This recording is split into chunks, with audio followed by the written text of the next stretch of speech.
Järgmises harjutuses võta endale jälle abiks tool ja toeta üks käsi toolile, teine käsi puusa või lihtsalt sirutad küljele tasakaaluks.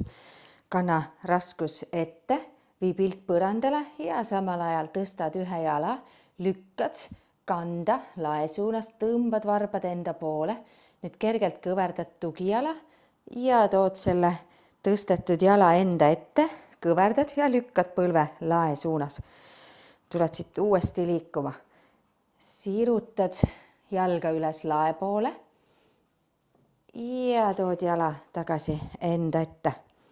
Hingad sisse ja välja hingates lükkad kanda.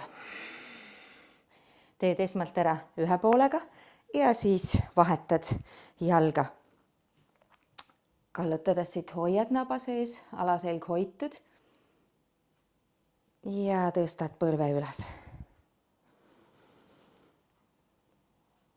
Kui sa tahad testida tasakaalu, võid tooli ära panna. Tood käed näiteks siin südames kokku ja samamoodi kallutad raskuse ette. Lükkad kanda lae suunas, siit tasakesi kõverdad tugijala põlve, leiad tasakaalu ja tõstad põlve üles lae suunas.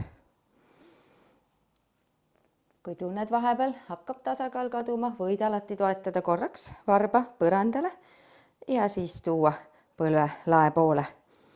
Selle harjutusega jällegi paneme siin tööle kõik tuharareie lihased ja lisaks, kui keha peab hoidma tasakaalu, töötavad siin kaasa ka kõik ülejäänud kere lihased.